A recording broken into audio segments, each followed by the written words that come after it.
मुल्क के मुख्तलिफ इलाक़नि में बरसातुनि सबब दरियानि में ॿोॾवारी सूरतयाल। सिंधु दरिया की सूरतयाल जो जाइज़ो वठण लाइ आबपाशी खाते के वज़ीर ॼाम ख़ान शोरो की सदारत हेठि इजलास।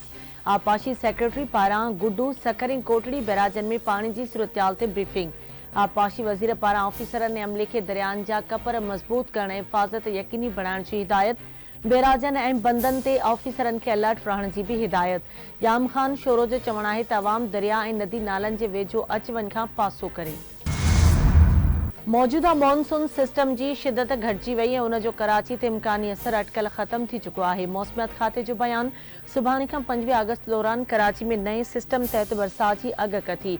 मौसमियात खाते मूजिब 27 अगस्त खां 3 अगस्त ताईं सिंध समेत सॼे मुल्क में वधिक बरसातुनि जो इम्कान है। सुभाणे खां 25 अगस्त दौरान सखर, लाड़काने, शहीद बेनज़ीराबाद, दादू, जैकबाबाद ऐं ॼामशोरे में भी बरसात पइजी सघे थी।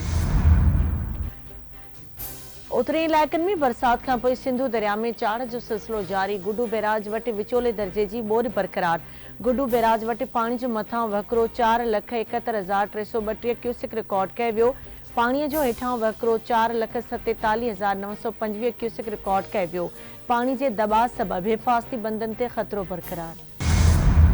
अमरीका में ट्रक ड्राइवरनि जी वीज़ा ते पाबंदी लागू। मुल्क में कमर्शियल ट्रक ड्राइवरनि लाइ वर्क वीज़ा जारी करण फौरी तौर मुअत्तल कयो वियो आहे। फ़ैसिलो फ्लोरिडा में हिकु गैर मुल्की ट्रक ड्राइवर जी गफ़लत सबबि थियल हादसे खां पोइ कयो वियो, जंहिंमें 3 ॼणनि जी हयाती ज़ाया थी।